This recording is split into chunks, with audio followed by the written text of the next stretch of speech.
Very very very warm hearted welcome to all of you. This side is Abhinav Kumar Bore और आज मैं आपके समक्ष लेकर प्रस्तुत हूं वर्ल्ड मैपिंग की क्लास, वर्ल्ड ज्योग्राफी की क्लास। बेसिकली इस क्लास में हम क्या डिस्कस करेंगे, हम आज की इस क्लास में वर्ल्ड मैप का एक जनरल इंट्रोडक्शन देखेंगे, सारे कॉन्टिनेंट्स को देखेंगे, सारा वो डेटा जो आने वाले टाइम पे हमारे लिए इंपॉर्टेंट है। और याद रखिए कि पूरे वर्ल्ड मैप को हम आने वाले 2 वीडियोस में कवर करेंगे, अलग अलग एरियाज को समझेंगे, अलग अलग डायरेक्शंस को समझेंगे, अलग अलग प्लेसेस को डिस्कवर करेंगे और इन सारे डायमेंशन से आप बेहतर तरीके से अंडरस्टैंडिंग डेवलप कर पाएंगे, अपनी समझ विकसित कर पाएंगे वर्ल्ड मैप के रिस्पेक्ट पे। आप जैसा मेरे पीछे देख पा रहे हैं, ये जो है एक रफ मैप है बेसिकली वर्ल्ड का। आज हम डिटेल में इसे समझेंगे। नॉर्थ अमेरिका कैसा दिखता है, साउथ अमेरिका कैसा दिखता है, एशिया कैसा दिखता है, अफ्रीका कैसा दिखता है, ऑस्ट्रेलिया कैसा दिखता है। और याद रखिए मैं एक मैनर में, एक सीक्वेंस में इसे लेकर आपके सामने आऊंगा, जहां पर हम देखेंगे कि आप इमेजिन करें आप एक प्लेस पे हैं और वहां से चलते हुए हम दूसरे प्लेस तक जाएंगे। और याद रखें इस मैनर में हम सारे प्लेसेस को याद करेंगे। Each and every line of this class will be important for you. इस क्लास में मैं जो भी लाइंस कहूं, कोशिश करें कि एक व्हाइट पेज की कॉपी बनाएं और उसमें इन सबको नोट डाउन करें, फ्री हैंड मैप ड्रॉ करें। याद रखिए कि मैपिंग आपके आंसर राइटिंग को, आपकी नोट्स मेकिंग को इंप्रूव करेगी, साथ में आपके नॉलेज को सुपर बूस्ट करेगी। और यह भी याद रखिएगा कि इस क्लास में बेसिकली हम जो मैप प्लॉट करेंगे, आपको कभी भी यह प्रयास नहीं करना है कि लाइव क्लास में देखते हुए उसे प्लॉट करें। याद रखें कि सबसे पहले आपको क्या करना है, सबसे पहले आपको पूरी क्लास को एक बार देखना है। समझिए इस चीज को कि अगर आपने क्लास के ड्यूरेशन में, यानी कि चलती हुई क्लास में नोट्स मेकिंग का प्रयास करा, तो आप बहुत सारी चीजों को मिस कर जाएंगे जो आपको सुनकर कंसेप्चुअलाइज करनी थी। जैसा मैंने प्रीवियसली डिस्कस भी करा है, हम मैकेंडर की थ्योरी, बहुत सारी जियोपॉलिटिकल थ्योरीज को डिस्कस करते हुए वर्ल्ड मैप को कवर करेंगे। याद रखिए ये आपके आईआर को, आपके जियोपॉलिटिक्स को सुपर शार्प कर देगा। चलिए सबसे पहले तो याद रखें कि आपको फ्री हैंड वर्ल्ड का मैप बनाते आना चाहिए। यहां कुछ इस प्रकार से देखिए, अलग अलग तरीके हो सकते हैं बनाने के। मैं 2 तरीके से आपको समझाने का प्रयास करूंगा। याद रखें कि एक तो यह तरीका हो सकता है जहां आप पाएंगे कि कुछ इस तरीके से, ये मैंने नॉर्थ अमेरिका ड्रॉ करना स्टार्ट करा और याद रखें मैं ड्रॉ करते समय आपको बताऊंगा मैं किस प्लेस को ड्रॉ कर रहा हूं, तो इसलिए मैं दोबारा स्टार्ट करता हूं, इसे ध्यान से देखिएगा। ये मैंने ड्रॉ करना स्टार्ट करा, याद रखिए अलास्का वाला पार्ट ड्रॉ कर रहा हूं। इसी प्रकार से आप पाएंगे ये हम नीचे आए, ये मैं गल्फ ऑफ कैलिफोर्निया ड्रॉ कर रहा हूं। इसी प्रकार से चलते हुए आएंगे तो ये मैं साउथ अमेरिका ड्रॉ कर रहा हूं और इस प्रकार से ये मेरा फर्स्ट स्ट्रोक हुआ। अब यहां ध्यान दें, ये मैंने सेंट्रल अमेरिका ड्रॉ करा। इसी प्रकार से आप चलते हुए आएंगे तो ये हम जो है ड्रॉ कर रहे हैं, ये साउथ अमेरिका है। इसी प्रकार से चलते हुए आएंगे तो ये जो है वो गल्फ ऑफ मैक्सिको है, अर्थात मैक्सिको की खाड़ी है। यहां आपको फ्लोरिडा दिखाई देगा। इसी प्रकार से चलते हुए आगे जाएंगे तो याद रखिए आप कैनेडियन शील्ड में पहुंच चुके हैं। इसके बीच वाले पार्ट में आपको ग्रेट लेक्स दिखेंगी। अब यहां ध्यान दें कि यहां पर कैनेडियन शील्ड जो है वो कटी छटी है और कुछ इस प्रकार से आप उसे शो करेंगे। जस्ट अ सेकेंड, मैं यहां स्पेस थोड़ा सा मैनेज कर दूं, अदरवाइज आगे जब हम एंटर करेंगे तो थोड़ी समस्या होगी। याद रखिए ये हम कनाडा वाले पार्ट में चलते हुए आए और यहां से फिर ये जो है वो एरिया छोटा होता जाएगा और ये आप पाएंगे कि कुछ इस तरीके से, जस्ट अ सेकेंड, कुछ इस तरीके से आगे जाके ये मिलेगा किससे, याद रखिए ये कनेक्ट होगा विथ अलास्का। अलास्का और अलास्का से आगे जाएंगे तो यहां पर साइबेरिया वाला पार्ट जो रशिया के पास आता है। क्लियर। इसी प्रकार से याद रखें कि आपको इस स्थान पर कुछ इस प्रकार से दिखाई देगा ग्रीनलैंड। याद रखें कि ग्रीनलैंड थोड़ा सा ऊपर होता है, हम मैप में थोड़ा सा नीचे बनाएंगे जिससे हम मैप को कंक्लूड कर पाए। इसी प्रकार से याद रखें कि कुछ इस तरीके से आपको दिखाई देगा ये अफ्रीका वाला पोर्शन। थोड़ा सा हम इसे एडजस्ट कर देते हैं जिससे हमें आगे मैप कंटिन्यू करने में किसी प्रकार की समस्या ना हो। याद रखें कि कुछ इस तरीके से आपको दिखाई देगा ये है अफ्रीका वाला पोर्शन। थोड़ा मैं साइड हो जाता हूं जिससे आप बेहतर तरीके से देख पाए। याद रखें कुछ इस प्रकार से चलता हुआ आएगा अफ्रीका। ये जो पोर्शन मैं ड्रॉ कर रहा हूं इसे कहते हैं हॉर्न ऑफ अफ्रीका। याद रखें कि ये हमने रेड सी बनाया। इसी प्रकार से आप पाएंगे ये है अरब का प्रायद्वीप अर्थात अरेबियन पेनिनसुला। और याद रखें चलते हुए आएंगे तो आपको यहां पर रेड सी दिखेगा।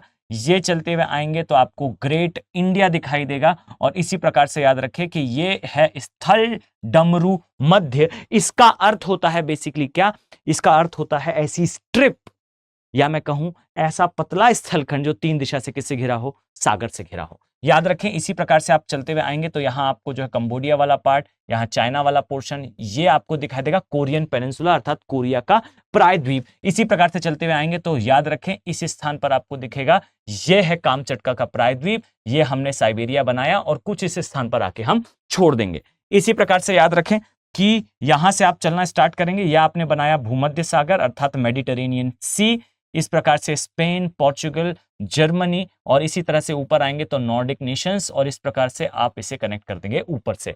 तो ये कुछ एक पोर्शन बनके रेडी हुआ हमारा एशिया का। इसी प्रकार से याद रखें कि आपको यहां पर दिखाई देगा यह है इंडोनेशिया के द्वीप और ये चलते हुए आने पर ये बनकर रेडी है हमारा ऑस्ट्रेलिया। तो मेक श्योर कि ये बेसिकली विश्व का मानचित्र है, कुछ इस तरीके से दिखाई देगा और आपको कोशिश करनी है इसमें फाइन डिटेलिंग ऐड करें। जैसे आपको इस स्थान पर जो है वो आइसलैंड दिखाई देगा, इसी प्रकार से इस स्थान पर आपको जो है वो तथाकथित तौर पर ग्रेट ब्रिटेन, याद रखिए ग्रेट ब्रिटेन में सच एस कुछ है नहीं जो ग्रेट हम कहें, पर चूंकि कहा जाता है इसलिए we use to follow that part also. Fine, आ जाए यहां पर याद रखें कुछ द्वीप दिखाई देंगे, इन्हें बेसिकली लेसर एंटिलीज या फिर एंटिलीज के द्वीप कहा जाता है, इसे ही हम वेस्ट इंडीज के नाम से जानते हैं। याद रखें इस स्थान पर आपको जो है एक द्वीप दिखेगा, इसे कहते हैं मेडागास्कर। इसी प्रकार से याद रखें यहां आपको दिखाई देगा यह है श्रीलंका। श्रीलंका के बाजू में याद रखें कि आपको इस स्थान पर क्या दिखाई देते हैं, मैंने पहले भी इंडियन ज्योग्राफी में टोटलिटी में इसे कवर करा है। याद रखें कि इसे बेसिकली कहा जाता है लक्षद्वीप। लक्षद्वीप से बच्चे नीचे आएंगे तो याद रखें यहां पर आपको दिखाई देगा ये वाला पार्ट है मालदीव्स का। मालदीव से बच्चे नीचे आएंगे तो याद रखें यहां पर आपको दिखाई देगा छागोस वाला पार्ट। इसी प्रकार से यहां पर आपको दिखाई देगा सुकोत्रा वाला पार्ट और इसी तरह से नीचे आएंगे तो इस कुछ स्थान पर आपको सेशेल्स द्वीप दिखाई देंगे और इसी प्रकार से यहां पर आपको मॉरिशस दिखाई देगा। यहां पर द्वीपों का वितरण कुछ इस प्रकार से है। याद रखें इसी तरीके से आपको इस स्थान पर जो है वो न्यूजीलैंड दिखाई देगा और यह भी याद रखिएगा कि न्यूजीलैंड के आगे 8th कॉन्टिनेंट है। डिटेल में मैंने वीडियो बनाकर समझाया भी था, आप इस वीडियो को पहले देखें, अगर आवश्यक लगे तो आप उस वीडियो में जाकर उसे देख सकते हैं। अब यहां याद रखिएगा कि ये जो न्यूजीलैंड वाला पार्ट है, न्यूजीलैंड के आगे जीएलएन वाले पोर्शन पे नया कॉन्टिनेंट डिस्कवर हुआ है, आने वाले समय में हम इसे कवर करेंगे। अब इसी प्रकार से आप आएंगे, याद रखें कि मैं यहां पर विश्व के छोटे द्वीपों को ड्रॉ कर रहा हूं, आपको इसे इसेंशियली याद रखना है। याद रखें यहां पर आपको जो है वो फॉकलैंड दिखाई देगा। फाइन, यहां पर किसका कब्जा है, कौन सा एरिया है, ये ब्रिटेन के अंदर में आता है और इसमें डिस्प्यूट है बिटवीन ब्रिटेन और किसके, आप पाएंगे ब्रिटेन और, आप शायद रिकॉल कर पा रहे होंगे मैंने करंट अफेयर की क्लास में भी इसे डिस्कस करा था, फॉकलैंड द्वीप पे ब्रिटेन और अर्जेंटीना के बीच में डिस्प्यूट है। इसी प्रकार से याद रखें कि ब्रिटेन के पास एक और आइलैंड आपको दिखाई देगा, ये ब्रिटेन का ही हिस्सा है। बेसिकली इसे जो है वो स्कॉटलैंड का आइलैंड या फिर उत्तरी आयरलैंड का आइलैंड कहते हैं। इसी प्रकार से याद रखें यहां पर आपको साइप्रस दिखेगा, साइप्रस के बाद आपको यहां क्रेटे दिखेगा, क्रेटे के पश्चात यहां आपको जो है वो सिसिली, सर्डिना, बैलेरिक, यहां पे आपको कुछ और द्वीप दिखाई देंगे जिन्हें कहा जाता है कैनरी। अभी याद करने का प्रयास ना करें, अभी समझ लें। याद रखें मैं डिटेल में फिर इसके बारे में आपको आगे समझाऊंगा कि यहां पर जो द्वीप है उनका क्रम यूपीएससी पूछता है, इसे अपने दिमाग में बैठालने का प्रयास करेंगे। अब यहां याद रखें कि इस स्थान पर आपको जो है वो जमीन से जुड़ा हुआ एक एरिया दिखेगा, इसे बेसिकली कहा जाता है न्यू फाउंडलैंड, ये कनाडा के अंदर आता है। इसी तरह से यहां पर आपको बहुत सारे छोटे छोटे द्वीप दिखाई देंगे, इसमें मैं यहां एक द्वीप ड्रॉ करना चाह रहा हूं। याद रखें इस स्थान पर एक द्वीप दिखेगा और एक इस स्थान पर द्वीप दिखेगा। क्लियर, अभी आपको इन्हें सिर्फ और सिर्फ देखना है कि यहां दो द्वीप हैं। यह है बेसिकली जो ऊपर वाला पोर्शन दिखाई दे रहा है, इसे कहते हैं एलिजाबेथ द्वीप और इसे कहते हैं बफिन द्वीप। नीचे आपको फाउंडलैंड द्वीप दिखेगा। इसी प्रकार से मैं ऑर्डर से आपको पूरा क्लास में याद करा दूंगा। याद रखिए लोकल सीज का ऑर्डर अगर मैं कहूं तो यहां पे आपको बेरिंग सी दिखेगा, यहां ब्यूफोर्ट दिखेगा, यहां पर हडसन की खाड़ी दिखेगी, इसके बाद न्यू फाउंडलैंड दिखेगा, लेब्राडोर का सी मिलेगा, अंदर जाएंगे तो गल्फ ऑफ मैक्सिको दिखेगी, मैक्सिको के सामने आपको कैरेबियन सी दिखेगा। इसी प्रकार से आप चलते हुए आएंगे तो यहां मेडिटेरेनियन सी दिखेगा, यहां नॉर्वेजियन सी दिखेगा, यहां नॉर्थ सी दिखेगा, यहां अंदर आएंगे तो आपको बाल्टिक सागर दिखेगा या खाड़ी दिखेगी। इसके अलावा आपको जो है फिनलैंड की खाड़ी दिखेगी। इससे ऊपर जाएंगे और याद रखिए फिजिकल ज्योग्राफी भी हम इसमें कवर करेंगे। यहां पर आप पाएंगे कि फिनलैंड की खाड़ी में आपको मैप बेस्ड इतने क्वेश्चन, इतने प्रश्न यूपीएससी ने पूछे हैं कि ये क्लासेस थोड़ी सी लंबी होंगी। याद रखिए कि मैंने बेसिकली जो इंडियन ज्योग्राफी की, मैं कहूं इंडिया की मैपिंग की जो क्लास थी, ये केवल और केवल 4 या 5 वीडियो के लिए वैल्यू एडिशन के लिए स्टार्ट करी गई थी। अब आपका चूंकि इंटरेस्ट रहा इसलिए हमने उसे स्ट्रेच करा। अब आप सभी के जो है सुझाव पे, आप सभी के कमेंट सेक्शन में जो आप लोग मेंशन कर रहे थे, उसे कंटिन्यूसली हमारी टीम देख रही थी। अब याद रखें कि इसे हमने अपनी रिस्पॉन्सिबिलिटी में स्टार्ट करा है। Now this is your responsibility, this is your ethical responsibility, आपकी नैतिक जिम्मेदारी है कि इसे एटलीस्ट 1 या 2 लोगों तक या 1 या 2 व्हाट्सएप ग्रुप तक शेयर करें। याद रखें कि आपका एक शेयर हमें मोटिवेट करेगा आगे इसी प्रकार के वीडियोस को लाने के लिए। और याद रखें कि मैं दावे के साथ कह सकता हूं 24 carat gold going to this series. आपके लिए इस सीरीज में जो भी इंफॉर्मेशन दी जाएगी, मैं जहां तक मेरा नॉलेज कहता है, आपको एक स्थान पर सारा नॉलेज कंपाइल्ड मैनर में, जियोपॉलिटिक्स हो, चाहे इन्वायरमेंट हो, चाहे क्लाइमेटोलॉजी हो, उन सभी का कॉम्बिनेशन आपको एक स्थान पर मिलेगा। बस इसमें थोड़ा सा ये समस्या होगी कि मैं इसे 1 घंटे से कम के ड्यूरेशन में नहीं कर सकता, और साथ में नंबर ऑफ वीडियोस भी ज्यादा होंगे। तो हमेशा अपना एंथू बनाए रखें। सामान्यतः ये होता है कि लंबी सीरीज में बच्चों का धीरे धीरे करके इंटरेस्ट कम हो जाता है। अपना इंटरेस्ट बनाए रखिए और एटलीस्ट 1 या 2 ग्रुप तक इसे शेयर करें। हमारी थोड़ी रीच बढ़ेगी, इंगेजमेंट बढ़ेगा, तो डेफिनेटली मैं और भी ज्यादा एनर्जी के साथ, और भी ज्यादा मोटिवेशन के साथ आपके समक्ष वीडियो लेकर आता रहूंगा। तो this is a humble request, अगर आप मान सके तो बहुत बहुत धन्यवाद होगा। अब यहां ध्यान दें कि आपको कुछ अभी जो मैंने द्वीप बताए, आप एक बार ब्रीफ में इसे अपने माइंड पर सेटल करें। ये नॉर्थ अमेरिका है, ये साउथ अमेरिका है। यहां पर आपको जो है वो एक खाड़ी दिखेगी, हडसन की खाड़ी कहते हैं। इसमें 2 द्वीप हैं, ऊपर और नीचे। एक आपको जो है, जैसा मैंने बताया, एलिजाबेथ द्वीप, और इसके नीचे आएंगे तो नीचे आपको जो है वो दूसरा द्वीप दिखाई देगा, जिसे वो है बफिन द्वीप कहते हैं। अब इसी प्रकार से न्यू फाउंडलैंड मिलेगा पेज नंबर 66 के आसपास, जो है ऑक्सफोर्ड के स्टूडेंट एटलस में हिंदी माध्यम वाले में 66 के आसपास आपको ये मार्किंग दिखेगी। इंग्लिश वाले में 72 के आसपास मार्किंग मिलेगी। क्लियर? और याद रखें, इसके बाद अंदर आप आएंगे तो आपको अंदर मैक्सिको की खाड़ी दिखेगी। यहाँ पे एंटिलीज के द्वीप मिलेंगे, इसे वेस्ट इंडीज बोलते हैं। ये फॉकलैंड है। इसी प्रकार से आइसलैंड, आइसलैंड के ऊपर जाएंगे तो ग्रीनलैंड, ये ग्रीनलैंड है, ये आइसलैंड है। यहाँ पर ग्रेट ब्रिटेन है। मैंने डिटेल में भी इस पे वीडियो बनाना है, सो डोंट वरी, लेकिन अभी अपने दिमाग में सेटल रखें। ये कैनरी, ये जो है वो कैनरी के द्वीप है, इसे स्पेन ओन करता है वैसे। फाइन। अब यहाँ पर द्वीपों का ऑर्डर है। क्लियर? साइप्रस, साइप्रस के ऊपर जाएंगे क्रेटे, क्रेटे को जो है ओन करता है कौन सा नेशन? अभी आपको सिर्फ सुनना है। फाइन, याद रखें, मैं याद कराऊंगा इसे। क्रेटे, क्रेटे जो है वो ग्रीस ओन करता है। फाइन। इसके बाद जाएंगे सिसिली, ये ओन करता है इटली। सैडिना, ये ओन करता है इटली। इसके बाद बैलेरिक, तो आप ये बताएं फ्रांस ओन करता है कि स्पेन? इसके बाद आप चलते हुए बाहर आ जाएंगे तो फिर कैनरी, इसको तो स्पेन मैंने बताया है।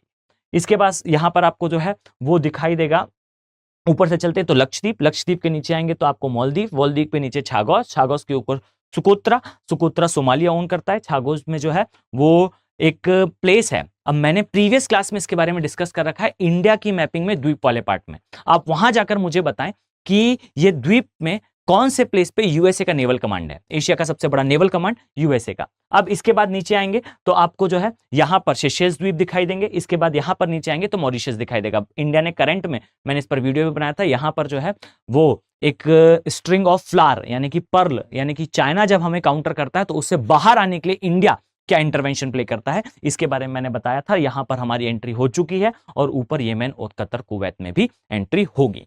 क्लियर? अब इसी प्रकार से ये इंडोनेशिया के द्वीप हैं। याद रखें कि इंडोनेशिया में 500 से ज्यादा द्वीप आते हैं, हम सामान्यतः 2 ही प्लॉट करते हैं। क्लियर? तो ये एक पार्ट हुआ कंप्लीट। अब आ जाए ऊपर वाले पार्ट में, ध्यान दें, आपको इससे बेहतर तरीके से अपने माइंड में यहां वाले पोर्शन को नोट करना ही है।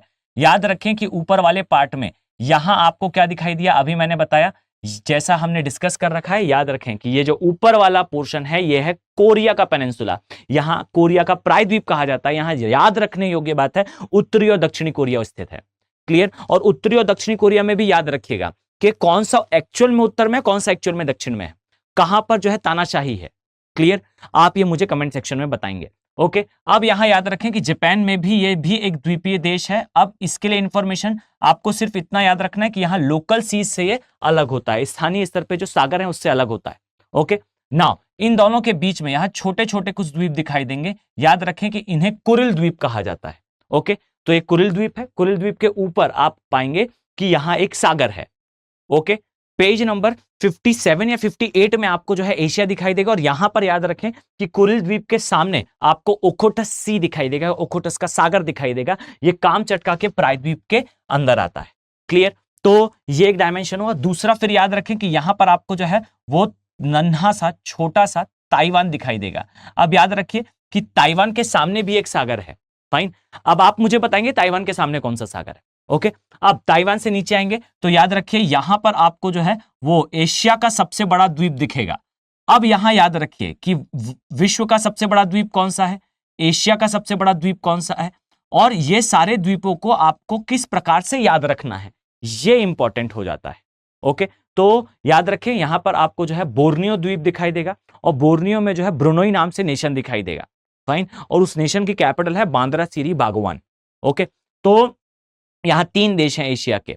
फाइन, तो इसे थोड़ा सा अपने माइंड पर सेटल डाउन रखिए। इसके बाद जैसा मैंने बताया यहां इंडोनेशिया है। अब यहां पर आपको जो है वो मलेशिया दिखाई देगा। मैं पूरी इसमें मैपिंग कराऊंगा। इसे जो है स्थमस ऑफ क्रा, यानी कि क्रा स्थल डमरू मध्य कहा जाता है। याद रखिए कि ये जो जल डमरू मध्य है इस पे चाइना कैनाल बना रहा है। और याद रखिए जिस प्रकार से यूएसए ने यहां पर जो है सेंट्रल अमेरिकन नेशन आते हैं। अगर आप सभी को इंटरेस्ट होगा, अगर ये वीडियो की रीच अच्छी होती है, इसमें एंगेजमेंट अच्छा आता है, तो याद रखिए मैं इसमें फिर डिटेल में आपको समझाऊंगा। एक एक देश न्यूज में रहता है, एक एक कंट्री न्यूज में रहती है। और सोच कर देखेंगे अगर आपने इस सीरीज को पूरा नोट डाउन कर लिया, अपने नोट्स में मेंशन कर लिया, तो प्लेसेस के बारे में आपकी इंफॉर्मेशन फार अहेड होगी। और खासकर उन स्टूडेंट से जो स्टूडेंट केवल कन्वेंशनल डेटा पढ़ते हैं। याद रखें कि मैपिंग आपके आंसर राइटिंग को, आपके जो मैनर ऑफ स्टडी है उसे चेंज कर देगा। आप हिस्ट्री पढ़ें, ज्योग्राफी पढ़ें, पॉलिटी पढ़ें, कहीं भी पढ़ें, लेकिन अगर आपने इसे सीख लिया तो आपकी लेवल ऑफ अंडरस्टैंडिंग बहुत हाई होगी। मैपिंग में केवल हम ऐसा नहीं होगा कि सिटीज को मार्क करेंगे। यरूशलेम आएगा तो यरूशलेम के बारे में हम देखेंगे कि वहां 3 रिलीजन कौन से, अब्राहमिक रिलीजन्स क्या होते हैं। फाइन, इसमें इस्लाम भी आता है, इसमें क्रिश्चियनिटी भी आता है, इसमें ज्यूस भी आता है। अब्राहमिक रिलीजन का ओरिजिन प्लेस क्यों एक स्थान पर है, area of conflicts of conflict, यानी कि विवादों के विवाद का एरिया इसे कहा जाता है। मिडिल ईस्ट में आता है, वेस्ट एशिया में आता है। फाइन, आप इसके बाद आएंगे तो ये यूरोप में आएंगे, तब आपको दिखेगा कि क्या है जिसे हम पाश्चात्य कहते हैं, वेस्टर्न कहते हैं। लेकिन एक होता है एक्सट्रीम वेस्टर्न आइडियोलॉजी, एक होता है वेस्टर्न आइडियोलॉजी, एक होता है ईस्टर्न आइडियोलॉजी। आप पाएंगे कि पूरा पश्चिम मिलकर पूर्व को पीछे ढकेलने का प्रयास करता है। आपको समझ में आएगा यहां माइन्यूट क्लियरिटी कि जब इंडिया और चाइना बैठकर किसी वेस्टर्न टॉपिक पर डिस्कशन करते हैं। आप देखेंगे यूक्रेन रशिया वॉर पे हम हमेशा ये बात करते हैं कि भारत और चीन के बीच विवाद है, पर आप पाएंगे कि यूक्रेन रशिया वॉर में इंडिया और चाइना दोनों एक ही पाली में खड़े हैं।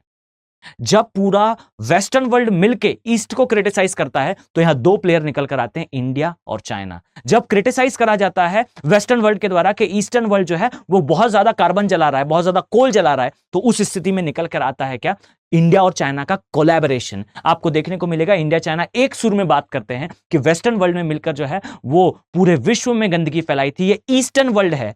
जब अब आया है हमारी बारी 1990 के बाद, जब हमने ठीक से इंडस्ट्रियलाइजेशन, ठीक से औद्योगिकरण स्टार्ट करा, तो वेस्टर्न वर्ल्ड जो है ये बोलना स्टार्ट कर रहा है कि हमें प्रकृति को बचाना है। लास्ट 200 सालों से या 300 सालों से जिस वेस्टर्न वर्ल्ड ने कार्बन जलाया, कार्बन जलाने के बाद डेवलपमेंट अचीव करा, अब वो वेस्टर्न वर्ल्ड बोल रहा है इंडिया से, चाइना से कि आप कोयला जलाना बंद कर दीजिए। याद रखें कि भारत बोल जरूर देगा, चाइना बोल जरूर देगा कि हम कोल का जो बर्निंग है, इसे फॉसल फ्यूल की बर्निंग है, अर्थात जो जैविक ईंधन है, जीवाश्म ईंधन है, इनकी बर्निंग हम बंद कर देंगे। ये बोला जरूर जाएगा पर बंद नहीं होगा। कारण यही है कि ये बोल वो देश रहे हैं जिन्होंने 300 सालों तक लगभग फॉसल फ्यूल जलाया, और अब हमारे ऊपर ये थोपा जा रहा है, हमारे ऊपर ये एनफोर्स करा जा रहा है कि आपको जो है इसे लिमिटिफाई करना है। अब जब ऐसी कोई बात आएगी, India and China will came together. Fine, Bharat और चीन एक साथ एक पाले पर आ ही जाएंगे। लेकिन जैसे ही बात आएगी फिर आपस में बायलैटरल रिलेशन की, यानी कि द्विपक्षीय वार्ता की, फिर हमारे बीच में कॉन्फ्लिक्ट आ जाए। तो ये कहलाता है geopolitics. This is called geopolitics with geography. अगर आपको ये अंडरस्टैंडिंग आ गई, मैं दावे के साथ कह सकता हूं बच्चे कि आपके आंसर में 4 चांद लग जाएंगे। इवन आपका आंसर जो है वो डायनेमिक होगा। बस इतना रिक्वायरमेंट है कि हम इसे कर पाएं, और ये कर तब हम पाएंगे जब आप थोड़ा सा हमारे साथ एंगेजमेंट दिखाएं, अपना कमेंट सेक्शन में कमेंट मेंशन करें, आप जो है इसे शेयर करें। जितना इसकी रीच होगी आपको इतना नॉलेज मिलेगा कि आप अपना आंसर डायनेमिक, सुपर डायनेमिक बना सकते हैं। फाइन, चलिए तो वापस आए। यहां ध्यान दें कि इस स्थान पर आपको जो है वो छोटे छोटे अदर द्वीप भी दिखाई देते हैं। अभी मैं उन द्वीपों के बारे में डिस्कशन इसलिए नहीं करूंगा, अदरवाइज जो है ये क्लास थोड़ी सी हेक्टिक हो जाएगी आपके लिए। ओके, तो यहां पर ध्यान दें, यहां पर ध्यान दें। मैं थोड़ा सा इस मैप को कंप्लीट कर लूं, फिर हम जो है आगे का डिस्कशन करते हैं। जस्ट अ फ्यू सेकंड, मैं इसे कंप्लीट कर कर आपसे दोबारा चर्चा स्टार्ट करता हूं। नाउ अब ध्यान से देखें, यह है बेसिकली कौन सा पार्ट, यह है बेसिकली अलास्का वाला पार्ट। क्लियर।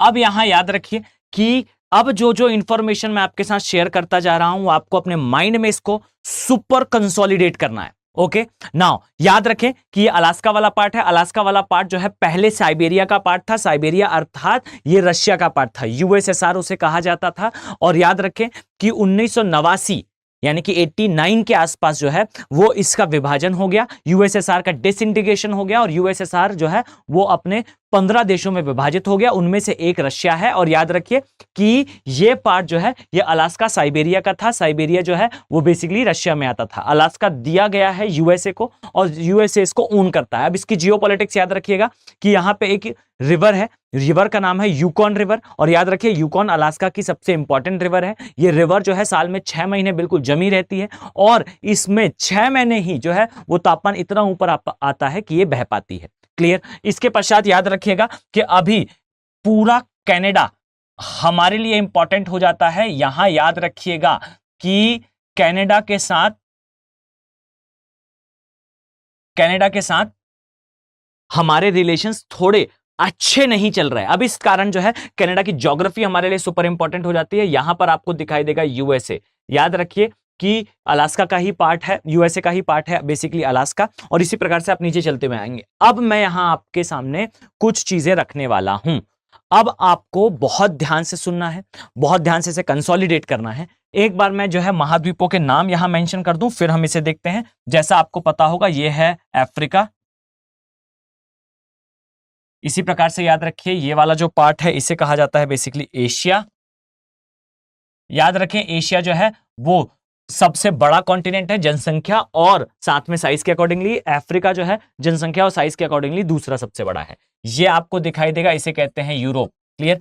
अब यहां पर कुछ चीजें आपको अंडरस्टैंड होनी चाहिए, अगर नहीं है तो आज की इस क्लास में इसे अंडरस्टैंड कर लें और बेहतर तरीके से माइंड में सेटल डाउन करें। ये याद रखिएगा इसे कहा जाता है अटलांटिक सी, अटलांटिक महासागर। क्लियर। इसी प्रकार से याद रखिए इसे कहा जाता है इंडियन ओशन अर्थात हिंद महासागर। क्लियर। और इसी प्रकार से याद रखिएगा कि नीचे वाला जो पोर्शन है ये है एंटार्क्टिका। क्लियर।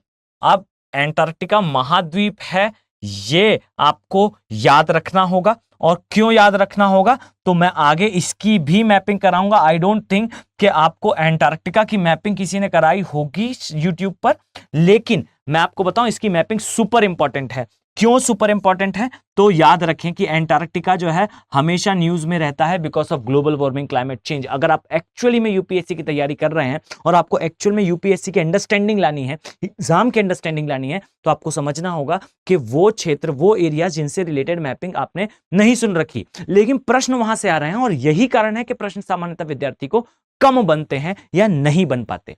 क्लियर। एंटार्क्टिका की मैपिंग में कहां पर आता है रोज रिज, कहां पर आता है इसके 2 शेल्फ हैं, इसे कहा जाता है एंटार्क्टिक शेल्फ।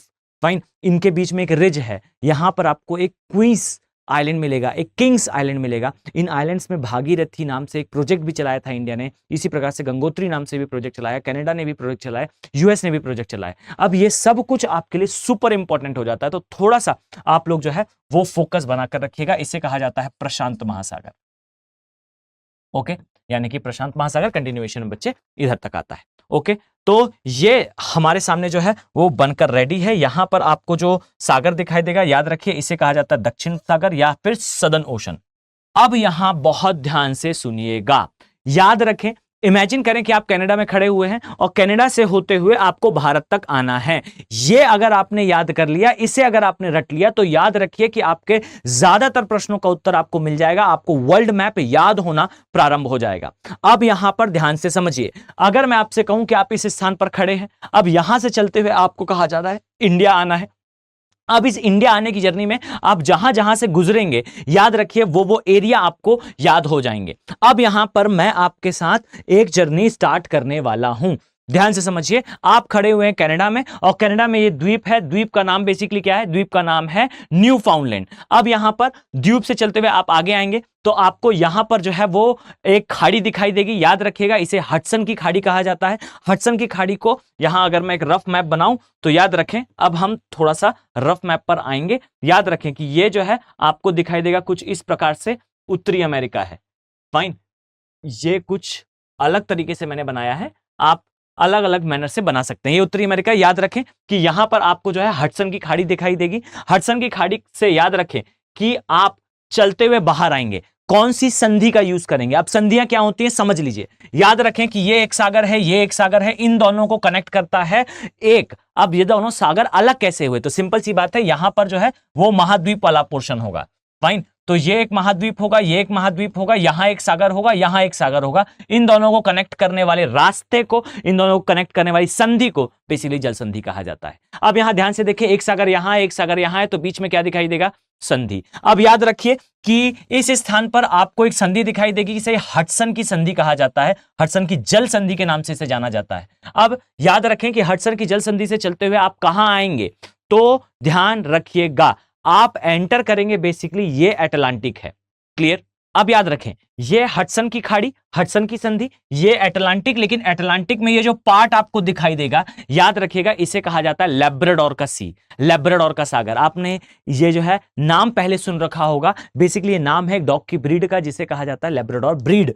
याद रखिए ब्रीड का इस एरिया से कनेक्शन है। जब हम डिटेल में ये जो है नॉर्थ अमेरिका वाला पोर्शन देखेंगे, यहां लेब्राडोर का प्रायद्वीप है, उस एरिया से जो है जेनेसिस बिलोंग करते हैं, आगे डिस्कशन में आएगा। अब याद रखें ये जो जल संधि है उससे चलते हुए आप लेब्राडोर के सागर में आएंगे। लेब्राडोर का सागर बोले तो ये पार्ट है किसका, ये पार्ट है अटलांटिक का। क्लियर, चलिए अब हम अपने मास्टर मैप पे वापस आते हैं। याद रखें कि आप यहां चलते हुए यहां पहुंच चुके, अब इससे आगे बढ़ेंगे तो याद रखिए सामने आपको ग्रीनलैंड दिखाई देगा। आपने अपनी वाटर बाइक उठाई और सीधा जो है उसे चलाना स्टार्ट कर दिया ग्रीनलैंड पे। अब ग्रीनलैंड के लिए याद रखिए Greenland is a part of, अब यहां स्टेटमेंट मेरा याद रखिएगा, यहां मैं लिख देता हूं, याद रखिए ग्रीनलैंड जो है ये अंडरस्टैंडिंग डेवलप होगी आपकी। क्लियर, अब याद रखें ग्रीनलैंड जो है ये ज्योग्राफिकली अर्थात भौगोलिक रूप से ये पार्ट है नॉर्थ अमेरिका का। याद रखें पॉलिटिकली ये पार्ट है किसका, याद रखिए पॉलिटिकली ये पार्ट है यूरोप का। अब यहां पर ध्यान देने योग्य है कि यूरोप में ये किसका पार्ट है, डेनमार्क का। अब यहां पर आपको याद करना है कि ये डेनमार्क का पार्ट जरूर है, लेकिन ये डेनमार्क की कॉलोनी नहीं है, डेनमार्क ने इस पे कब्जा नहीं कर रखा। ये लोग जो है वो अपने डेमोक्रेटिक रिफॉर्म्स के थ्रू इसका पार्ट बने हुए हैं। अब यहां पर याद रखने योग्य इंफॉर्मेशन है, जस्ट अ सेकंड मैं यहां प्लॉट कर दूं, ध्यान से देखें। और अगर आप इसकी पीडीएफ डाउनलोड करना चाहते हैं तो आप मेरे टेलीग्राम चैनल अभिनव बोहरे ज्योग्राफी इससे इसे डाउनलोड कर सकते हैं। वहां पर जो है वो डेली क्लास होने के पश्चात मैं पीडीएफ अपलोड कर देता हूं, अभिनव बोहरे ज्योग्राफी पूरा आएगा। क्लियर, चलिए अब यहां ध्यान से देखिएगा, जस्ट अ सेकंड मैं एक रफ मैप पर फिर से आपको दिखाता हूं।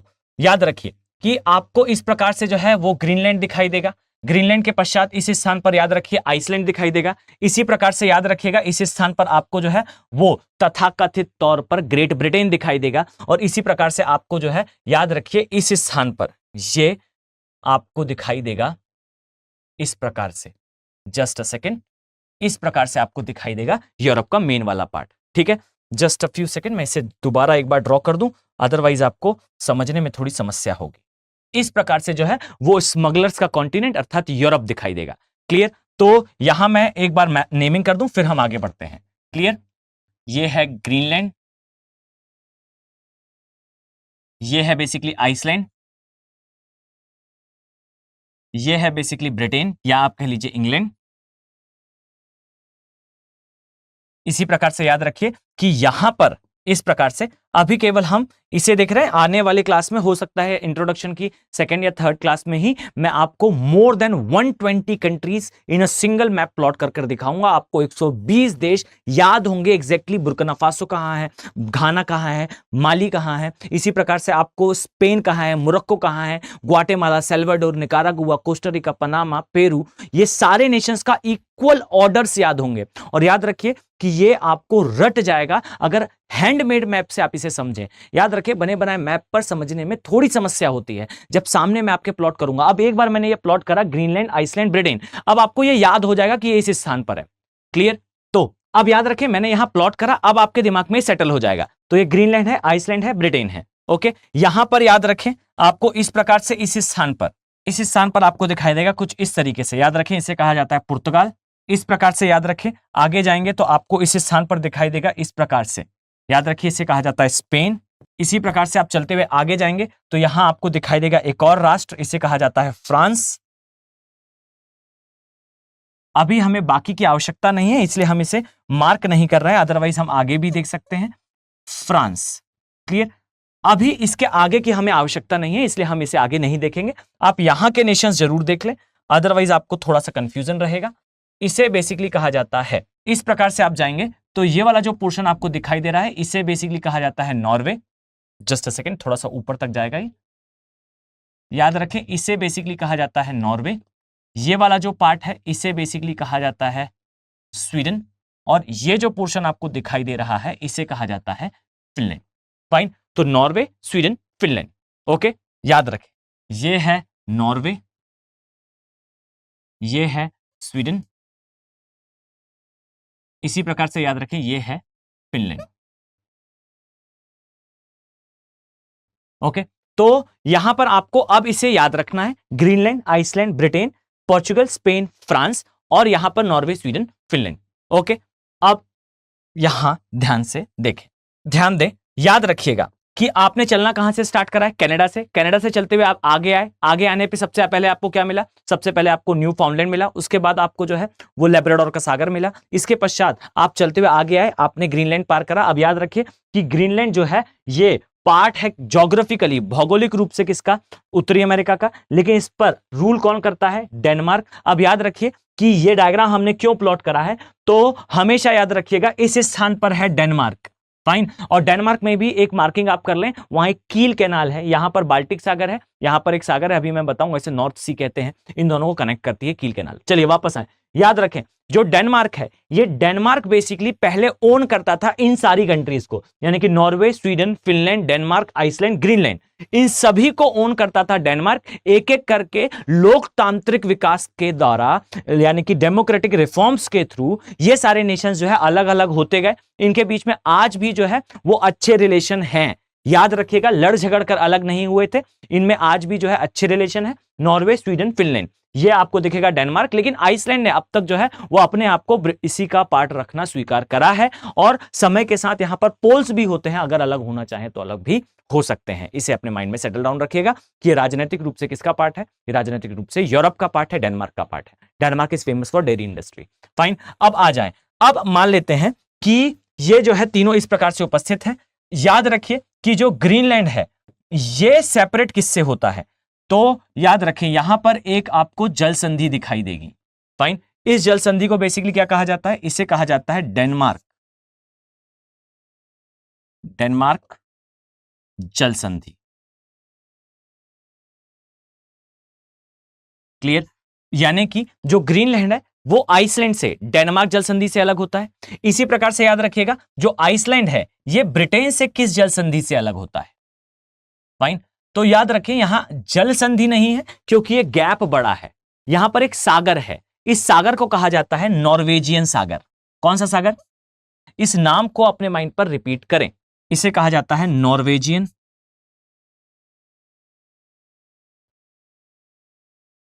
सागर। क्लियर, अब याद रखें कि नॉर्वेजियन सागर से ब्रिटेन अलग हो गया, किससे, आइसलैंड से। अब आ जाए ब्रिटेन पे। याद रखें कि ब्रिटेन खुद में भी बहुत सारे नेशंस का ग्रुप है, जब हम यूरोप को डिटेल में करेंगे तो आपको समझ में आएगा जो ब्रिटेन है ये बेसिकली जो है वो कितने नेशन से मिलकर बना है, इंग्लैंड, स्कॉटलैंड, वेल्स, और वेल्स के बाद उत्तरी आयरलैंड। अब यहां याद रखिए कि अगर आप उत्तरी आयरलैंड जोड़ देते हैं तब यह कहलाता है यूनाइटेड किंगडम। यूनाइटेड का मतलब क्या है, दो, यूनाइट मतलब जुड़ना, तो कौन से जुड़े थे, तो दो जुड़े थे, एक था इंग्लैंड का किंगडम और एक था बेसिकली आयरिश किंगडम। तो उत्तरी आयरलैंड प्लस इंग्लैंड का किंगडम, इसे कहते हैं यूनाइटेड किंगडम। इसकी क्वीन है क्वीन एलिजाबेथ। फाइन, अब इसके बाद याद रखिए जिनकी अभी जो है वो देहांत हो गया, इसके पश्चात याद रखिए कि जो बचा वाला पोर्शन है, यानी कि अगर आप उत्तरी आयरलैंड को हटा दें तो क्या क्या बचेगा, वेल्स बचेगा, वेल्स के अलावा क्या बचेगा, इंग्लैंड, स्कॉटलैंड, वेल्स, ये तीन बचेंगे। इसे बेसिकली कहा जाता है ब्रिटेन। इंग्लैंड बोलेंगे तब एक देश आएगा, इंग्लैंड, फिर 3 बोलेंगे तो फिर आएगा ब्रिटेन, और जब 4 बोलेंगे तब आएगा यूनाइटेड किंगडम। क्लियर? मैं डिटेल में जब यूरोप कराऊंगा तो फिर इसे मैप के थ्रू समझाऊंगा, अभी वर्बली समझे। अब ये ब्रिटेन है। अब ब्रिटेन जो है वो फ्रांस, स्पेन, पोर्चुगल अर्थात इधर जो आपको मुख्य यूरोप दिख रहा है, इससे कैसे अलग होता है? तो याद रखिए कि ये मुख्य यूरोप से अलग होता है, यहां पर एक सागर है। क्लियर? अब माइंड पर इसको सेटल रखें कि ये सागर काफी इंपॉर्टेंट है, अभी हम इस पर से गुजरेंगे। ओके, तो ये जो ऊपर आपको सागर दिखाई दे रहा है, याद रखिए इसे कहा जाता है उत्तरी सागर। जस्ट अ सेकेंड, इसे कहा जाता है नॉर्थ सी। नॉर्थ सी। क्लियर? अब यहां याद रखिए नॉर्थ सी के अंदर आप जाएंगे तो यहां पर एक संधि है, और इस संधि को याद रखिए, स्ट्रेट को याद रखिए, इसे बेसिकली कहा जाता है, जस्ट अ सेकेंड मैं यहां से स्थान बना लूं, इसे बेसिकली कहा जाता है इंग्लिश चैनल। क्लियर? यानी कि इंग्लिश स्ट्रेट या इंग्लिश चैनल या इंग्लिश जल संधि। याद रखिए इस संधि के थ्रू जो है ब्रिटेन मुख्य जो यूरोप है इससे अलग होता है। तो आपने चलना स्टार्ट करा, यहां पर जो है वो कुछ इस तरीके से आप बना पाएंगे। यहां पर आपको दिखाई देगा ये कनाडा वाला पार्ट है। फाइन, और याद रखें कि ये प्लेस काफी न्यूज में है, इसलिए मैंने यहां से स्टार्ट करा। ओके, तो कनाडा वाले पोर्शन से चलना स्टार्ट करा, फिर ग्रीनलैंड गए, आइसलैंड गए, ब्रिटेन गए, इंग्लिश चैनल के बाद यहां पर आ गए हम पुर्तगाल, स्पेन और फ्रांस पे। चलिए अब इसे थोड़ा सा और आगे बढ़ाते हैं। फाइन, यहां आ जाए। अब ध्यान से देखिएगा, जस्ट अ सेकेंड मैं यहां पर यूरोप प्लॉट कर लूं। याद रखिए आपको यहां पर दिखाई देगा इस प्रकार से यूरोप। ये ऊपर वाला पोर्शन हमने पहले ही देख लिया है। अब याद रखिए कि इस स्थान पर चलते हुए आएंगे तो ये आपको दिखाई देगा, ये अफ्रीका वाला पोर्शन है। क्लियर? कुछ इस तरीके से, जस्ट अ सेकेंड हम इसे प्लॉट करते हैं। ये है बेसिकली यूरोप, कुछ इस तरीके से आपको जो है वो यूरोप दिखाई देगा। अब आ जाएं, मुख्य मैप पर भी हमारी वापसी होगी। फाइन, चलिए अब यहां ध्यान दें, याद रखिए कि आप चलते हुए यहां ब्रिटेन तक आए, ब्रिटेन के बाद याद रखिएगा आपको मार्किंग देखनी है। याद रखिए कि मार्किंग में आपको दिखाई देगा अंदर जाने पर एक प्लेस। याद रखिए जर्मनी में एक नदी है जिसे कहा जाता है राइन नदी। फाइन, याद रखिए राइन नदी जो है वो पूरे यूरोप की, इस प्रकार से आप प्लॉट करें, ये यूरोप में एक प्लेस है जर्मनी, जहां पर ये नदी जो है अपना डेल्टा बनाते हुए, अपना बेसिकली ज्वार नदमुख बनाते हुए, कभी हम फिजिकल ज्योग्राफी का डिस्कशन करेंगे तो फिर मैं डिटेल में बताऊंगा कि एग्जैक्टली क्या होता है ज्वार नदमुख। याद रखिए ज्वार नदमुख से होते हुए ये नदी जो है वो कहां जाती है, ये नदी जो है वो इधर अपना जल विसर्जित कर देती है। अब याद रखिए कि यहां से नदी के द्वारा आप शिप में एंटर करेंगे, शिप से जो है आप चलते हुए आगे जाएंगे। अब कैसे जाएंगे? तो देखिए यहां पर जो राइन नदी है, देखिएगा ध्यान से, यहां पर आपको दिखाई देगी ये है राइन नदी। क्लियर? अब आ जाए इस मैप पर। फाइन, अब देखिए जस्ट अ फ्यू सेकेंड में इसे थोड़ा सा जो है वो क्लीन कर लूं तो आपको बेहतर अंडरस्टैंडिंग आएगी। याद रखिए कि इस स्थान पर एक नदी दिखाई देगी, इस नदी को कहा जाता है राइन नदी। फाइन, अब राइन नदी के लिए आप लिखना याद करें दिमाग में कि राइन नदी जो है वो यूरोप की सबसे बिजिएस्ट इनलैंड वाटरवे अर्थात व्यस्ततम अंतः जल मार्ग वाली नदी है। इस नदी का उपयोग जो है इंटरनेशनल ट्रेड में होता है। आप पाएंगे कि आपका शिप जो है इस पर एंटर करेगा, और अब आपको जो है अपने कॉपी पर नोट डाउन करना है वीडियो पूरा देखने के बाद कि यहां पर आपको एक प्लेस दिखाई देगा। याद रखें प्लेस कहां दिखाई देगा? नीदरलैंड और बेल्जियम के बीच में। याद रखें कि राइन नदी जो है वो यहां अपना जो है जल विसर्जित कर रही है, और यहां पर आपको जर्मनी के बाजू में आपको दिखाई देगा बेल्जियम, जर्मनी के बाजू में आपको दिखाई देगा नीदरलैंड, नीदरलैंड के बाजू में दिखाई देगा बेल्जियम। अभी मैं जब पूरी यूरोप की मैपिंग कराऊंगा तो वहां पर डिटेल में इसे देखेंगे। यहां पर बेल्जियम और नीदरलैंड्स के बीच में आपको एक डैम दिखाई देगा, मार्क करिएगा उसे, वो डैम है रॉटर्स डैम। पेज नंबर 61 में आपको इसकी मार्किंग दिखेगी रॉटर्स डैम के नाम से। याद रखिए कि जो रॉटर्स डैम है यहां से जो है शिप अंदर जा सकता है, किसके लिए? राइन नदी के लिए। और क्यों जाएगा? तो याद रखिए राइन नदी से चलता हुआ शिप जो है इस प्रकार से जर्मनी के अंदर पहुंच जाएगा। जर्मनी के अंदर पहुंचने के पश्चात याद रखिएगा यहां से एक दूसरी नदी है जिसे कहा जाता है रोन नदी। ये नहरों के द्वारा राइन और रोन जुड़ी हुई है। रोन नदी की मार्किंग आपको एटलस पे नहीं मिलेगी, इसे ढूंढने का प्रयास ना करें। राइन नदी जो है वो दिखेगी, आप राइन मार्क करें, राइन के बाद रोन नहीं मिलेगी, सीधा आए आपको यहां पर एक मार्किंग दिखे देगी मेडिटेरेनियन अर्थात भूमध्य सागर के अंदर, इसे कहा जाता है लायंस बे या फिर याद रखिए लायंस की खाड़ी। फाइन। तो लायंस की खाड़ी कह लीजिए, लायंस बे कह लीजिए, यहां पर जो है ये नदी अपना जल विसर्जित करेगी और आपका शिप यहां से चलते हुए मेडिटेरेनियन सी अर्थात भूमध्य सागर आ जाएगा। अब यहां याद रखिए कि आपका जो शिप है वो चाहे तो यहां से भी जा सकता है। इसे बेसिकली क्या कहा जाता है, याद रखिएगा, इसे बेसिकली कहा जाता है जिब्राल्टर की जल संधि। ये जिब्राल्टर की जो जल संधि है, याद रखिएगा, ये जल संधि वास्तविकता में यहां पर आपको दिखाई देगा स्पेन। जस्ट अ सेकेंड, इसे हम थोड़ा सा क्लियर कर लें। याद रखें कि इस प्रकार से ये है ग्रीक, ये है इटली, ये है यूरोप का नक्शा। फाइन। अब यहां ध्यान से देखिए, याद रखिएगा, यहां आपको इस स्थान पर इस प्रकार से दिखता है पुर्तगाल।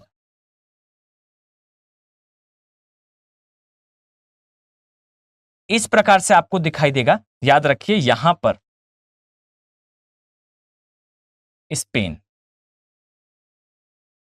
और याद रखिए कि यहां आपको दिखाई देगा यह है देश मोरक्को। अब आपको ध्यान देना है, याद रखिए कि यह है जिब्राल्टर की जल संधि। चाहे तो आप ऊपर से भी आ सकते हैं, चाहे तो आप नीचे से भी आ सकते हैं। नीचे से आएंगे तो जिब्राल्टर आएगा। अब यहां आपको याद रखना होगा, यहां मैं मार्किंग कर लूं, इसे कहा जाता है इटली, इसे कहा जाता है ग्रीस। यहां पर जो मैंने द्वीप बताया था, यहां पर आपको जो है वो क्रेटे नाम से द्वीप दिखेगा। यहां पर आपको साइप्रस नाम से द्वीप मिलेगा। और याद रखिए, साइप्रस की जो मार्किंग है आपको यूरोप वाले में नहीं दिखेगी। क्लियर। इसी प्रकार से आपको यहां पर जो है वो सिसिली दिखाई देगा, यहां पर आपको बेलेरिक दिखाई देगा। फाइन। तो अभी इतने मार्किंग आपको याद रखनी है। अब यहां याद रखिए, ये जो आपको दिखाई दे रहा है जिब्राल्टर, याद रखिए कि जिब्राल्टर जल संधि जो है वो यूरोप को अफ्रीका से भी अलग करती है। इसी प्रकार से याद रखिएगा, जिब्राल्टर जल संधि जो है स्पेन को मोरक्को से अलग करती है। और यहीं पर आ जाता है एक और जियोपॉलिटिकल एंगल। याद रखिएगा कि जिब्राल्टर की जल संधि को अगर मैं यहां पर जूम इन करके बनाऊं, जस्ट अ फ्यू सेकेंड, मैं यहां पर जो है वो आपको जूम इन कर दिखाता हूं। आपको कुछ इस तरीके से ये वाला एरिया दिखेगा। क्लियर। अब मैं यहां पर इसका जूम इन फॉर्म बना रहा हूं, ध्यान से देखिएगा। ये बेसिकली आपको दिखा स्पेन वाला पार्ट, ये याद रखिए ये आपको दिख रहा है मोरक्को वाला पार्ट। यहां मैं मेंशन कर दूं, अदरवाइज आपको कंफ्यूजन ना हो। ये है स्पेन। क्लियर। ये है मोरक्को।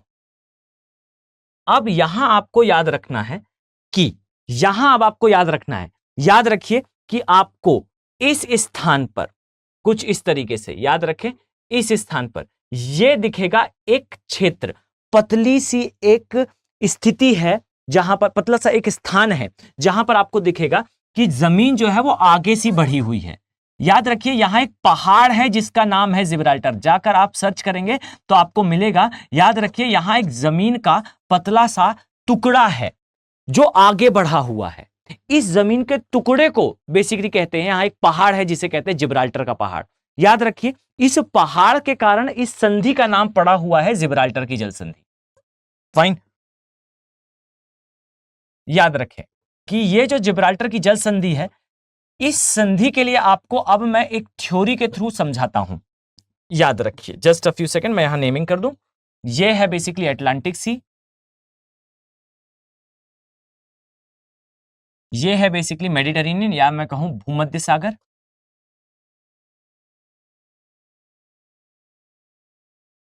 और याद रखिए ये जो जिब्राल्टर की संधि है, हमेशा याद रखिएगा ये संधि जो है इस स्थान पर एक पहाड़ के माध्यम से बनी है और इस छोटी सी स्ट्रिप को ओन करता है ब्रिटेन। अब यहां समझिए कि ब्रिटेन वो साम्राज्य था जो द्वितीय विश्व युद्ध के पहले ऐसा कहा जाता था कि इसका सूर्यास्त नहीं होता। आप पाएंगे कि ब्रिटेन की कोई ना कोई कॉलोनी, कोई ना कोई उपनिवेश में हमेशा सूरज चमकता रहता था। अब समझिएगा द्वितीय विश्व युद्ध के खत्म होने के साथ ये देश जिसका सूर्यास्त कभी नहीं हुआ करता था, वो देश केवल और केवल एक द्वीप तक सीमित रह गया। कैसा लगता होगा उस देश को। और याद रखिए वो देश वापस से इस शक्ति को गेन करने का प्रयास जरूर करता है और इसी कारण आप पाएंगे कि वर्ल्ड के सबसे इंपॉर्टेंट चोक पॉइंट्स पर ब्रिटेन मौजूद है। ध्यान से देखिए, याद रखें कि वर्ल्ड का जितना भी ट्रेड होता है, आइए इसे मुख्य मैप से देखते हैं। याद रखें ये जो आपको वर्ल्ड का जितना ट्रेड दिख रहा है, ये है बेसिकली एशिया वाला पार्ट। आप पाएंगे एशिया वाला पार्ट में कि एशिया वर्ल्ड का सबसे बड़ा कॉन्टिनेंट है और यहीं पर विश्व की लगभग लगभग 65% जनसंख्या रहती है। 65% of total population of world used to live in the Asian और एशियन रीजन। इतनी बड़ी जनसंख्या कुछ ना कुछ तो खा रही है, कुछ ना कुछ तो कंज्यूम कर रही है। अब याद रखिए कि जब ये कंज्यूम करेगी तो प्रोड्यूसर कहां है, बना कौन रहा है? या तो चाइना बनाएगा और नहीं तो ये है प्रोड्यूसर नेशंस, ये है उत्पादक देश। और जब ये उत्पाद बनाएंगे, आईफोन आएगा, अगर यहां से कोई टेक्नोलॉजी आएगी तो आएगी कैसे? सागरों के थ्रू। ट्रेड कहां से होता है? ओशंस के थ्रू। अब याद रखिए ये ट्रेड जब होगा तो ये ट्रेड जिब्राल्टर वाले एरिया से होगा। और याद रखिए कि वर्ल्ड के जितने भी चोक पॉइंट्स हैं उस पर कहीं ना कहीं आपको ब्रिटेन जरूर दिखाई देगा। याद रखिए कि जिब्राल्टर की जो संधि है, जिब्राल्टर का जो स्थान है, इस संधि को ओन करता है बेसिकली कौन? ब्रिटेन। इस छोटे से टुकड़े को कौन ओन करता है? ब्रिटेन। अब याद रखिए कि ब्रिटेन जो है इस जल संधि से कंट्रोल करने की पावर रखता है। कंट्रोल करता नहीं है लेकिन पावर रखता है। जमीन है तो कभी ना कभी अपना बेस भी बना लेगा। क्लियर? अब यहां एक और इंपॉर्टेंट डायमेंशन निकल कर आएगा। याद रखें कि सभी लोग ये याद रखेंगे कि जिब्राल्टर की संधि जो है अफ्रीका को यूरोप से अलग करती है। ज्यादा पढ़ लिया तो याद रखेंगे कि ये स्पेन और मोरक्को के बीच में है। आपको एक्स्ट्रा पता होना चाहिए। याद रखिए कि यहां अगर ब्रिटेन आ जाता है तो यस ये ब्रिटेन और मोरक्को के बीच में भी है, यस ये ब्रिटेन और स्पेन के बीच में भी है, यस ये स्पेन और जो है मोरक्को और ब्रिटेन के बीच में, या आप मोरक्को कह लीजिए या आप अफ्रीका कह लीजिए। तो ये सारे डायमेंशंस आर राइट जिब्राल्टर जल संधि के लिए। पॉइंट क्लियर है? अब वापस आ जाएं। याद रखें कि अगर हम अपने मेन मैप पर वापस आते हैं तो आप चलते हुए कहां आ चुके हैं? अब आप आ चुके हैं भूमध्य सागर में। अब भूमध्य सागर से आपको जाना कहां है? आपको जाना है इस स्थान पर। अब आप कैसे जाएंगे? तो याद रखिए कि यहां पर आपको एक संधि दिखाई देगी। ये संधि नहीं है, वास्तविकता में कैनाल है। इसे क्या कहा जाता है? याद रखिए इसे सुएज कैनाल कहा जाता है। क्लियर? अब यहां पर दिमाग पर सेटल डाउन कर लीजिए। ये जो सुएज कैनाल है, ये जो सुएज नहर है, ये बेसिकली कनेक्ट करती है किस किस को? ये कनेक्ट करती है भूमध्य सागर को किसके साथ? लाल सागर के साथ। याद रखिए कि ये जो सागर है इसे कहा जाता है लाल सागर। इस सागर को कहा जाता है बेसिकली क्या? खाड़ी। यानी कि ये बेसिकली पहले नाम यूज होता था फारस की खाड़ी, आज के समय इसके लिए नाम यूज होता है, एक सिंपल वर्ड में कहा जाता है कि ये द गल्फ है, यानी कि ये खाड़ी है। ओके, तो इसे यहां पर जो है खाड़ी देश आते हैं। आइए इसे थोड़ा सा जो है जूम इन कर देखते हैं। आई थिंक आपको बेटर वे से समझ में आएगा। ये मैप जो है वो रफ मैप है। मैं इन सभी को फेयर कर आपको जो है वो टेलीग्राम पर अपलोड करा दूंगा। आप मेरे टेलीग्राम चैनल से इसे डाउनलोड कर पाएंगे। अब यहां ध्यान से देखिए, ये जो है कुछ इस तरीके से आपको दिखाई देगा। ये अरब का प्रायद्वीप वाला पोर्शन है। इस प्रकार से आपको जो है वो अरब का क्षेत्र दिखाई देगा। अब यहां याद रखिए कि ये जो सुएज कैनाल आप देख पा रहे हैं, ध्यान से देखिएगा, जस्ट अ फ्यू सेकेंड। इस प्रकार से याद रखें, ये जो आप देख पा रहे हैं ये है सुएज कैनाल। अब याद रखिए कि भूमध्य सागर से चलते हुए सुएज कैनाल के माध्यम से आप कहां एंटर कर जाएंगे? आप लाल सागर में एंटर कर जाएंगे। अब यहां याद रखिएगा आपको ऊपर सऊदी अरेबिया दिखाई देगा, इसके अलावा यमन, ओमान और इसके ऊपर फारसी खाड़ी दिखाई देती है। अब याद रखिए कि आप चलते हुए बाहर निकलेंगे, यहां एक जल संधि दिखाई देगी। याद रखिए इस जल संधि को कहा जाता है बाब अल मंडेब की जल संधि। अब बाब अल मंडेब की जल संधि से यानी कि आप घुसे कहां से? या तो आप एंटर करे हैं रॉटर्स डैम से होते हुए, रॉटर्स डैम से होते हुए आप राइन नदी में आए, राइन से चलते हुए आप रोन में आए, रोन से चलते हुए आप लायंस की खाड़ी पर आए, अर्थात आप आए भूमध्य सागर में। भूमध्य सागर से आप सुएज कैनाल से होते हुए, रेड सी से होते हुए, यहां पर बाब अल मंडेब की खाड़ी से होते हुए आप एंटर कर जाएंगे। यहां पर इसे कहा जाता है अरब का सागर या अरेबियन सी। क्लियर? तो आप आ गए अरेबियन सी या अरब सागर में। अब इस मार्किंग में याद रखिए यहां यमन है, यहां ओमान है। अब इसी के साथ आपको याद रखना है फारस की खाड़ी, यानी कि इसे द गल्फ भी कहा जाता है या केवल खाड़ी कहा जाता है। ये खाड़ी जो है वो कनेक्ट होती है, यहां सामने से अरब सागर है, अरब सागर का एक छोटा पार्ट है जिसे ओमान की खाड़ी कहा जाता है। यहां पर एक जल संधि है, याद रखिएगा इसे हरमुज की जल संधि कहा जाता है। ये हरमुज की जल संधि काफी इंपॉर्टेंट है, भारत का तेल यहां से आता है। अब याद रखिए कि हरमुज की जल संधि, और यहां से भी हम तेल लेते हैं ऑब्वियसली, इन दोनों ही क्षेत्रों से हमारे लिए तेल आता है, मुख्यतः यहां से आता है। अब फारस की खाड़ी को ओमान की खाड़ी कह लें या अरब की खाड़ी कह लें, कौन सी जल संधि कनेक्ट करती है? हरमुज। हरमुज ऊपर है, नीचे कौन सी है? नीचे है बाब अल मंडेब की संधि। क्लियर? अब आप यहां से चलते हुए कहां आ चुके हैं? अरब सागर में एंटर कर चुके हैं। अब आ जाए, याद रखिए कि इस प्रकार से आप पाएंगे कि आपने चलना यहां से स्टार्ट करा, यहां से चलते हुए आप जो है इस स्थान पर आए, आप यहां से चलते हुए यहां तक आए। अब इस एरिया के लिए आपको द्वीपों का क्रम याद करना होगा। क्लियर? आइए हम इस द्वीपों के क्रम को याद करते हैं और फिर हम आगे बढ़ते हैं। क्लियर? चलिए अब यहां ध्यान से देखिए, जस्ट अ फ्यू सेकेंड। कुछ इस तरीके से आपको दिखाई देगा कि यह है बेसिकली हमारा ग्रेट इंडिया।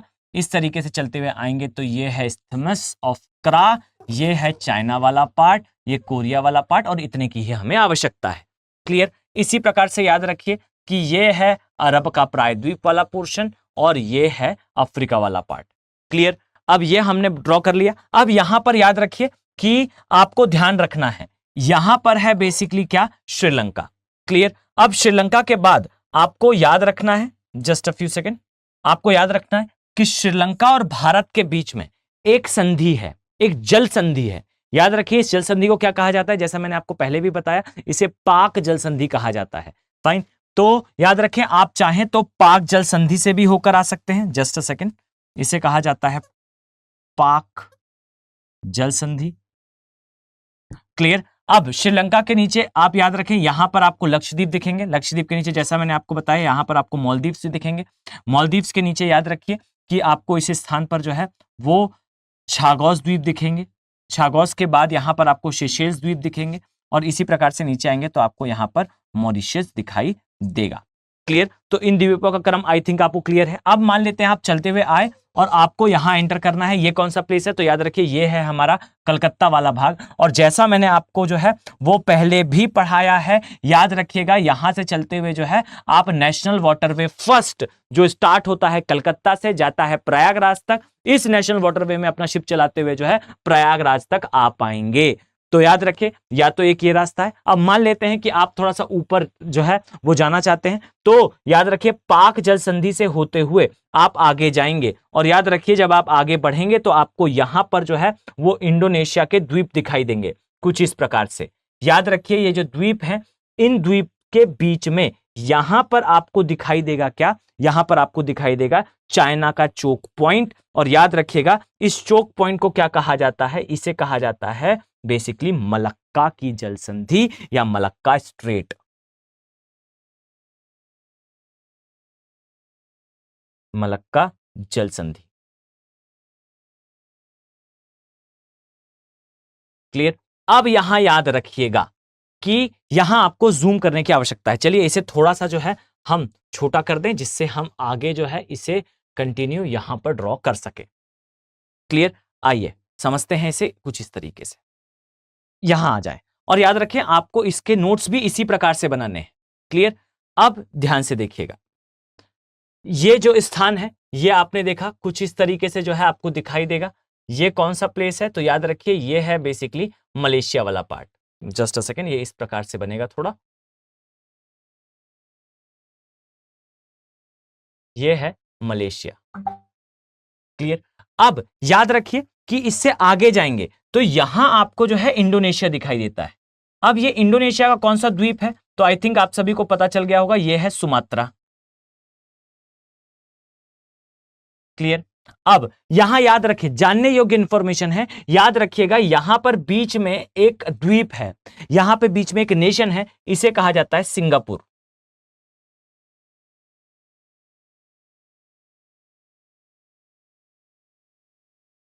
अब याद कर लीजिए, रट लीजिए कि जो मलक्का की जल संधि है ये केवल और केवल मलेशिया और इंडोनेशिया के बीच में नहीं है। क्लियर? ये मलेशिया और इंडोनेशिया के बीच में दिखती है, परंतु मलेशिया का इंडोनेशिया वाला कौन सा पार्ट, इंडोनेशिया का सुमात्रा वाला पार्ट, तो मलेशिया सुमात्रा के बीच में है। अब यह भी याद रखिएगा कि यहां पर सिंगापुर है, तो यह भी कह सकते हैं कि मलेशिया और सिंगापुर के बीच में है, यह भी कह सकते हैं सिंगापुर और सुमात्रा के बीच में है। क्लियर? और ये तो बनता हुआ स्टेटमेंट है कि सुमात्रा और मलेशिया के बीच में है। अब यहां दूसरी काम की इंफॉर्मेशन याद रखें कि आपको जो है, जस्ट अ सेकेंड, इस स्थान पर यहां कौन सा जो है वो सागर दिखता है, इस स्थान पर कौन सा सागर दिखता है, और इस स्थान पर कौन सा सागर दिखता है।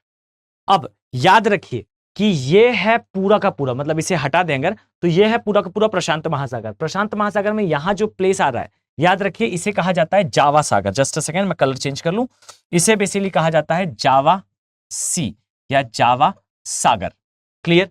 और याद रखिए ये जो नीचे वाला पार्ट है, ये नीचे वाला पार्ट बेसिकली है, कहें कि ये हिंद महासागर है, कहें कि ये बंगाल की खाड़ी है, या फिर कह भी सकते हैं कि ये अंडमान सागर है। तो याद रखिए कि यहां पर आपको अंडमान सागर दिखाई देगा।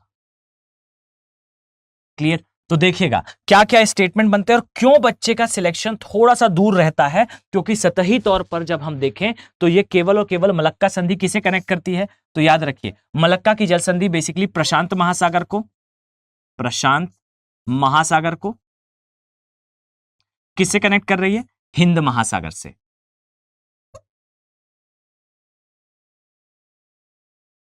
लेकिन यहां पर याद रखिए प्रशांत महासागर का कौन सा भाग, तो प्रशांत महासागर का आपको यहां पर जो है एक बड़ा पोर्शन जो होगा वो साउथ चाइना सी है, यानी कि दक्षिण चीन सागर है। इसे दक्षिण चीन सागर भी कहते हैं, दक्षिण चीन सागर।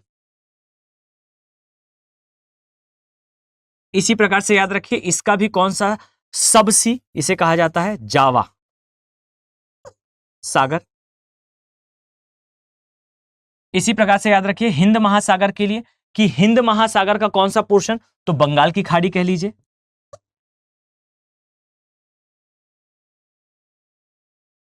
या आप कह लीजिए बंगाल की खाड़ी के अंदर आने वाला कौन सा पार्ट, अंडमान सागर। क्लियर। तो ये याद रखिए कि मलक्का की जल संधि का जो है डायमेंशन कुछ इस प्रकार से है।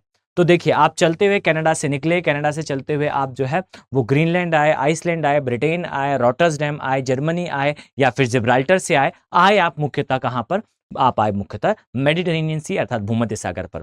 फिर आप सुएज कैनाल का यूज करते हुए जो है, और याद रखिए सुएज कैनाल को कौन ओन कर रहा था, मैंने डायग्राम में बताया, इसे मिस्र ओन करता है, इसे इजिप्ट ओन करता है। अब यहां याद रखिए यहां से चलते हुए आप कहां पर आए, आप आए रेड सी में, रेड सी में आप बाब अल मंडेब की खाड़ी का यूज करते हुए जो है वो एंटर करे अरब के सागर में। इसी के ऊपर आपने जो है वो लाल सागर वाला पार्ट देखा, लाल सागर से आप होर्मुज से होते हुए आप टोटलिटी में कहां आ गए, अरब सागर में। फिर पाक की खाड़ी से होते हुए आप श्रीलंका को पार करते हुए आगे बढ़े, आप जो है यहां से इस संधि का उपयोग करते हुए जो है आगे जाएंगे। कौन सी संधि है, मलक्का की जल संधि, चाइना का चिकन नेक कह लीजिए या चोक पॉइंट कह लीजिए। अब यहां याद रखने योग्य बात है कि जो सुएज कैनाल है इसका कंस्ट्रक्शन आप मुझे बताएंगे कमेंट बॉक्स में कि कब हुआ था। अब याद रखिएगा कि सुएज कैनाल ने एक समय भारत को जो है वो बचाया था, किससे युद्ध करने से, पुर्तगाल से युद्ध करने से। याद रखिए कि जिस समय भारत ने जो है वो गोवा को ऑक्यूपाई करा, यानी कि गोवा को जीता, क्योंकि पुर्तगाली जो है वो गोवा छोड़कर नहीं जा रहे थे। याद रखिएगा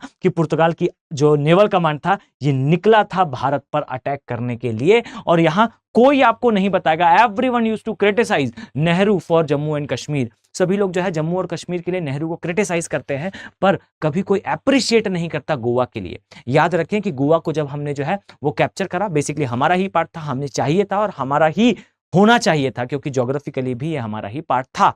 अब जब इंडिया ने उसे ऑक्यूपाई करा, इंडिया ने जब उसे विन करा, तो यहां पे पुर्तगाल की जो सरकार थी उन्होंने इसे रेजिस्ट करा, और पुर्तगाल से बिल्कुल नेवल कमांड निकला था भारत के ऊपर अटैक करने के लिए। याद रखें कि उस समय नेहरू का चलाया हुआ एक मूवमेंट था नॉन अलाइन मूवमेंट, और याद रखिएगा इसी नॉन अलाइन मूवमेंट या फिर कहें गुट निरपेक्ष नीति को में जो है वो शामिल होने वाला एक सबसे महत्वपूर्ण राष्ट्र था कौन, इजिप्ट। याद रखिए इजिप्ट से जो है नासिर, मैं एग्जैक्टली नाम अभी रिकॉल नहीं कर पा रहा हूं, जो है यहाँ के प्रेसिडेंट या पीएम थे नासिर, उन्होंने एक्टिवली पार्टिसिपेट करा था और यहाँ कहा था कि हम किसी भी विश्व के जो है पावर पूल का हिस्सा नहीं होंगे। और इसी के तहत जो है वो नासिर ने या हम कहें इजिप्ट ने कैनाल को ब्लॉक कर दिया था, सुएज वाली, और इस कैनाल को ब्लॉक कर देने से जो शिप थे वो ट्रैवल करके यहां तक नहीं आ पाए थे, और यहां से पूरा ट्रैवल करके आ पाना ये value for money cost of product नहीं होता, इस कारण जो है इसे टाला जा सका। एग्जैक्टली ये एक रीजन था, बहुत सारे अदर भी रीजन थे, उनमें से एक महत्वपूर्ण रीजन ये भी था। और ये भी कहा जाता है कि यहां पर जो है कैनाल बन जाने से, यहां पर जो है नहर बन जाने से हमारे जो पश्चिमी घाट के द्वीप थे, पश्चिमी घाट के खासकर बंदरगाह से ये स्वर्णिम कलर के हो गए थे, ये सोने के हो गए थे। कारण क्या था, तो याद रखिएगा कि इस स्थान से इजीली ट्रैवल करके जो है आप पश्चिमी देशों में साथ व्यापार कर पाएंगे। क्लियर। तो ये एक डायमेंशन क्लियर है। इसी के अलावा इसके साथ एक और डायमेंशन याद रखिएगा कि यहां पर ध्यान दें, और सबसे इंपॉर्टेंट पोर्शन मैं चाह रहा था कि इसे जो है वो वीडियो की स्टार्टिंग में आपके साथ डिस्कस करूं, कुछ इस तरीके से आपको दिखाई देगा।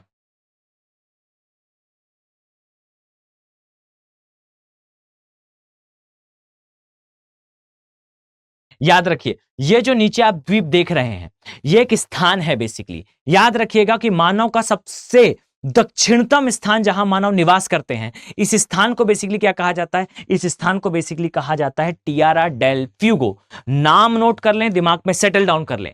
टियारा डेल फ्यूगो बेसिकली ये दक्षिणतम स्थान है जहां मानवीय अधिवास है। ये आता है बेसिकली साउथ अमेरिका में।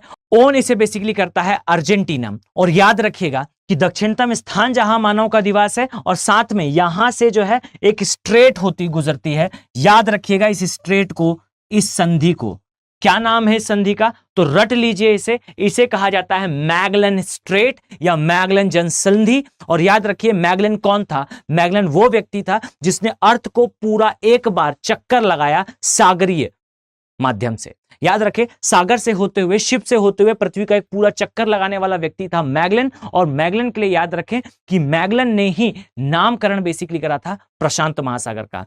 प्रशांत, मैगलन ने लिखा कि निकला था ये यूरोप से। यूरोप से निकलने के पश्चात ये अटलांटिक सागर से गुजरा। और याद रखिए कि जो अटलांटिक सागर है, हम आगे जब फिजिकल वाला पार्ट देखेंगे तो उसमें डिस्कशन में आएगा कि याद रखिए कि मैगलन जब जो है वो मेडिटेरेनियन सी से होने के पश्चात बेसिकली ये पहुंचा कहां पर? अटलांटिक में। तो याद रखिए कि अटलांटिक में जो है इस स्थान पर आपको मध्य अटलांटिक कटक दिखाई देगी। कुछ इस प्रकार से आप इसे समझ सकते हैं। जस्ट अ सेकेंड, मैं अगर आपको यहां मैप के माध्यम से समझाऊं तो याद रखिए कुछ इस प्रकार से आपको जो है वो तट रेखा दिखाई देगी। कुछ इस प्रकार से आपको जो है तट रेखा दिखाई देगी। मान लेते हैं कि ये उत्तरी अमेरिका की है और ये जो है वो यूरोप, और इस प्रकार से ये जो है वो अफ्रीका की तट रेखा है। अब याद रखें कि इसका जो बीच का स्थान है, यहां पर आपको जो है वो मध्य अटलांटिक कटक दिखाई देगी। याद रखें कटक का मतलब क्या होता है? कटक का मतलब होता है छोटे कम हाइट के पर्वत जो पानी के अंदर एक चेन के रूप में उपस्थित होते हैं। याद रखें कि मैगलन ने लिखा कि जब मैगलन मध्य अटलांटिक कटक के पास थे, अर्थात अटलांटिक सागर से गुजर रहा था, उस समय जो है उसका ship 11 feet up and down होता था। आप पाएंगे उसका कारण यह है कि इस सागर के अंदर जो है इस प्रकार से आपको कटक दिखाई देती है। इस प्रकार से आपको पैरेलली रन होते हुए पहाड़ों की एक चेन दिखाई देती है। आपने इस क्वेश्चन को सेवरल टाइम सुना भी होगा, और नहीं सुना तो अगर आपका सपोर्ट रहा, अगर आप लोग का इंगेजमेंट अच्छा रहा बच्चों इस सीरीज में, तो आई यूज टू कवर कि ये जो कटक है, ये जो रिज है, इस रिज के कारण जो अटलांटिक सागर है उसके मध्य में जाने वाला शिप जो है वो 11 feet up and down, jump and bounce करता था। और ये बात मेंशन करी किसने? ये मेंशन करी मैगलन ने कि यहां शिप जो है वो इतना ज्यादा अप एंड डाउन करता है। लेकिन जब मैगलन चलते हुए, याद रखिएगा कि इस स्थान पर पहुंचा, इस स्थान के पश्चात मैगलन की संधि से गुजरने के पश्चात जैसे ही ये एंटर करा कहां? प्रशांत महासागर में, इसने लिखा कि मैं ऐसे सागर में प्रवेश करा जो सागर बहुत शांत है, बहुत साइलेंट है, इसलिए इसका नाम रखा प्रशांत। कारण क्या है? याद रखिएगा प्रशांत महासागर को एंडलेस सी कहते हैं। वैसे सामान्यता देखने पर हमें हर एक सागर जो है अंतहीन ही दिखता है, जो कि हमारा ह्यूमन विजन उतना ही होता है। पर याद रखें अगर आप इसे देखेंगे तो वास्तविकता में आपको इस सागर में पृथ्वी गोल होती हुई दिखेगी। आपको दिखेगा कि सागर जो है वो टर्न लेकर इस प्रकार से आप इधर हैं और ये ऊपर जा रहा है और फिर नीचे जा रहा है। इतना बड़ा है प्रशांत महासागर। याद रखिए कि प्रशांत महासागर में जब ये एंटर करा तो उसके एंडलेस नेचर और उसके साइलेंट नेचर, उसके शांत प्रवृत्ति के कारण जो है नामकरण हुआ प्रशांत महासागर। मैगलन चला था और मैगलन ने डिस्कवर करा इस प्रकार से आते हुए। क्लियर? तो देखिए इस प्रकार से आपको ना वर्ल्ड मैप फिट होगा दिमाग में कि ग्रीनलैंड कहां है, आइसलैंड कहां है, नॉर्वे कहां है, स्वीडन कहां है, फिनलैंड कहां है, डेनमार्क कहां है। और ये जब आपके दिमाग में फिट होगा तो फिर आपको चीजें बेहतर तरीके से समझ में आएंगी। अभी मैं फिर यहां पर जो है वो माउंटेन्स लेकर आऊंगा, लेक्स लेकर आऊंगा, और एक एक चीज जब मैं ड्रॉ करके आपको समझाऊंगा तो याद रखिए फिर आपके दिमाग में वो चीजें जो है वो परमानेंटली सेटल डाउन हो जाएंगी। बस there is only one requirement, केवल एक आवश्यकता है, और ये आवश्यकता है कि आप इसे थोड़ा सा स्प्रेड करें, इसे थोड़ा सा जो है वो इसमें अपना एंगेजमेंट दिखाएं। ये जैसे जैसे बढ़ेगी मैं दावे के साथ कह सकता हूं कि आपको एक स्थान पर इतना कंटेंट देखने को सामान्यतः नहीं मिलेगा। ओके, चलिए अब ये एक डायमेंशन हुआ कि मैगलन वाला पार्ट। अब दूसरा पार्ट यहां याद रखिएगा कि ये जो द्वीप समूह आपको दिखाई दे रहे हैं, चलिए इसे भी जो है हम यहां मैप के माध्यम से समझते हैं, फिर हम जो है आगे जाएंगे। मैं यहां नेमिंग कर दूं, जस्ट अ सेकेंड। यहां पर मैं मैपिंग में नेमिंग इसलिए कर दे रहा हूं जिससे आप जब नोट्स इसे डाउनलोड करें तो आपको किसी प्रकार की समस्या ना हो। इसे कहा जाता है मिड पॉइंट। चलिए अब हम आगे बढ़ते हैं। याद रखें जैसा मैंने अभी आपको बताया, हम देखते हैं, आइए इसके बारे में। कुछ इस तरीके से आपको दिखाई देगा कि ये वाला जो पोर्शन है इस तरीके से चलते हुए आएंगे। जस्ट अ सेकेंड, ये जो पोर्शन आपको दिखाई देगा, हमें इतने की अभी आवश्यकता है। ऑब्जर्वेंट एरिया है हमारा ये, तो हम इसे जो है वो मार्क कर लेते हैं। अब याद रखें कि आपको इस प्लेस में क्या क्या जानने की आवश्यकता है। जैसा मैंने आपको पहले भी बताया, ये जो प्लेस आप देख रहे हैं, याद रखिएगा इसे कहा जाता है कैलिफोर्निया।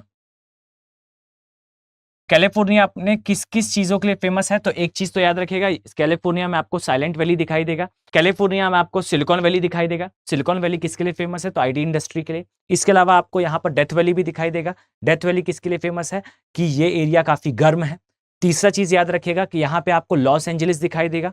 लॉस एंजलिस किसके लिए फेमस है, और साथ में ये भी याद रखिए, आप ये मुझे बताएं कमेंट सेक्शन में कि बेसिकली लॉस एंजलिस किसके लिए फेमस है, हॉलीवुड सिटी किसे कहा जाता है। क्लियर। अब याद रखें कि इस स्थान पर आपको जो है वो मैक्सिको, माफ कीजिए, यहां पर आपको कैलिफोर्निया की खाड़ी दिखाई देगी। इसे कहा जाता है गल्फ ऑफ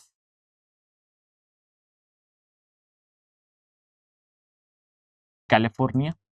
फाइन। जैसा मैंने आपको अभी स्टेटमेंट्स बताए, याद रखिए इन स्टेटमेंट्स को आपको मेंशन करना है अपने नोट्स में। इसके पश्चात यहां पर याद रखिए ये आपको दिखाई देती है, ये है बेसिकली मैक्सिको की खाड़ी, गल्फ ऑफ मैक्सिको।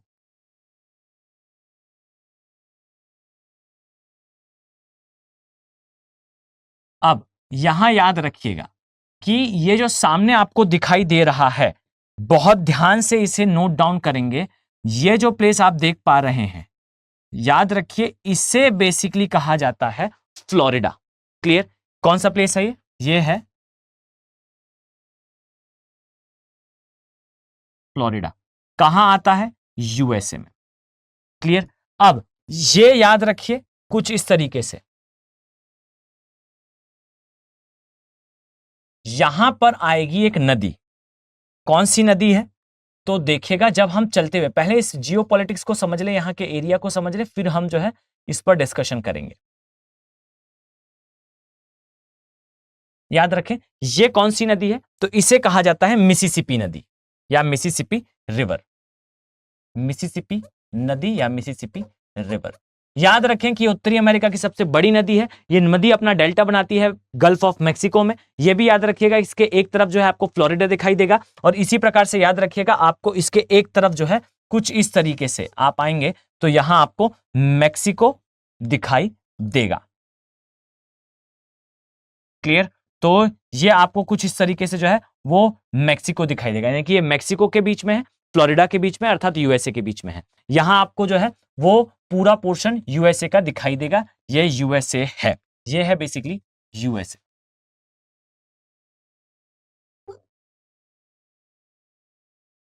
ओके। अब याद रखें कि इस एरिया में आपको कुछ द्वीप दिखाई देंगे। कोशिश करें कि इसे याद करें।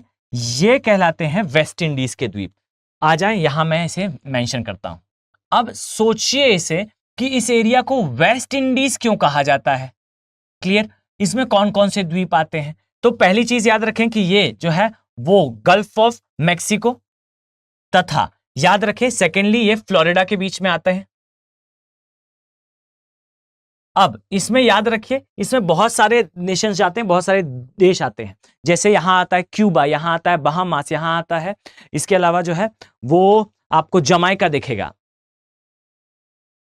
क्यूबा, बहामास, जमाइका, इस प्रकार के आपको द्वीप यहां दिखाई देंगे। अब यहां याद रखें कि इसे वेस्ट इंडीज क्यों कहते हैं, तो आइए इसे मेन मैप से देखते हैं। तो आई थिंक ये इतना आपको जो है वो समझ में आ चुका होगा। मैं कुछ चीजें आपको आपके दिमाग में सेटल डाउन करना चाहता हूं आज के इस वीडियो से। क्लियर।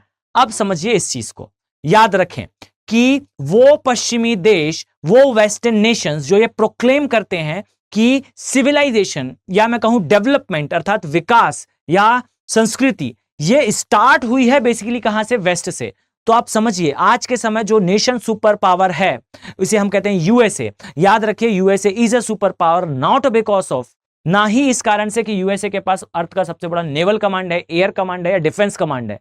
यूएसए अर्थ का सुपर पावर है, इसके पीछे का सबसे बड़ा रीजन है, याद रखिएगा, यूएसए का ट्रेड। अब इसमें दूसरा डायमेंशन याद रखें कि एक समय पर गुप्ता एरा में वर्ल्ड में जितना ट्रेड होता था, याद रखिए उसका आज के समय जितना वर्ल्ड में ट्रेड होता है, मैं बहुत ज्यादा श्योर नहीं हूं, बट उसका लगभग 25% जो है वो यूएसए के थ्रू होता है। और इसमें यह भी याद रखिएगा कि यूएसए की करेंसी वर्ल्ड वाइड यूज होती है, इसलिए यूएसए सुपर पावर है। अब इसको समझिए कि भारत जो है एक समय पर गुप्ता काल में वर्ल्ड में जितना ट्रेड होता था उसका 35% होता था इंडिया से। अब समझिए उस समय इंडिया कितनी बड़ी सुपर पावर होगा। अब समझिए कि गुप्ता काल से लेके जब तक भारत में जो है वो अंग्रेजों का आगमन नहीं हो गया, भारत को सोने की चिड़िया कहा जाता था। रीजन क्या था? रीजन था भारत के रिसोर्सेज। हर एक देश जो है वो भारत तक पहुंचना चाहता था और इसी ने जन्म दिया यूरोप में जो है एज ऑफ डिस्कवरी को। याद रखें कि यूरोप से लोग चलकर भारत आना चाहते थे और उस क्रम में उन्होंने आविष्कार स्टार्ट करे और उस क्रम में उन्होंने जो है वो लार्ज साइज के बैम्बू शिप्स पे शिफ्ट करा। और ऐसे शिप जिसमें जो है वो कठोर लकड़ी, ऐसी लकड़ी जो लंबे समय तक पानी में सरवाइव कर पाए, उस लकड़ी का उपयोग करके जहाजों का निर्माण स्टार्ट हुआ। और उस क्रम में जो है यहां से निकला था कोलंबस। और याद रखिए कि एक व्यक्ति यहां से निकला था वास्को डी गामा, जो भारत पहुंचने का अल्टरनेटिव पाथ ढूंढ पाया था।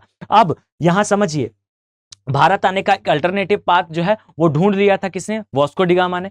अब इसी प्रकार से भारत जाने के अलग अलग पाथ ढूंढने का क्रम स्टार्ट हुआ था। और याद रखिए उसी क्रम में जो है एक व्यक्ति आए थे जिसका नाम था बेसिकली कोलंबस। और याद रखिए कोलंबस जो है अपना शिप लेकर निकला किसके लिए था?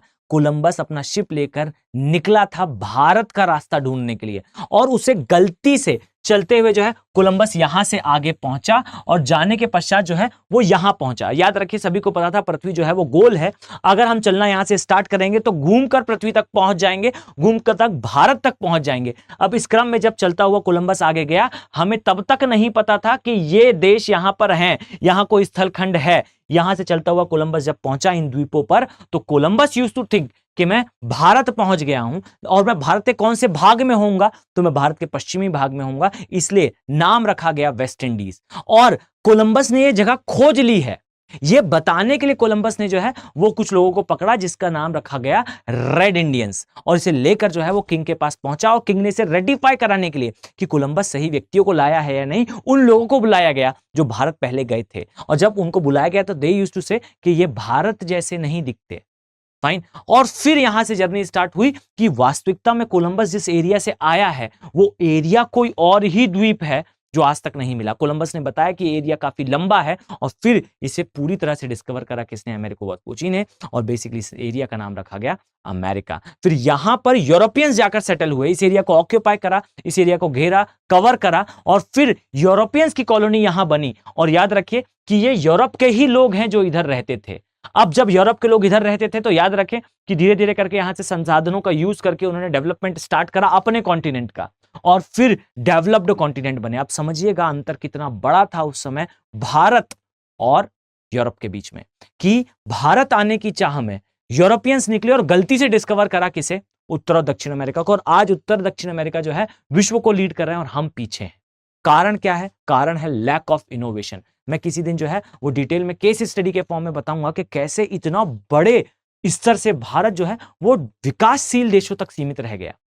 कारण क्या था? कारण सिर्फ एक था, याद रखें 300 सालों तक कोई इनोवेशन नहीं हुआ भारत में। क्यों नहीं हुआ? अंग्रेजों के कारण नहीं हुआ।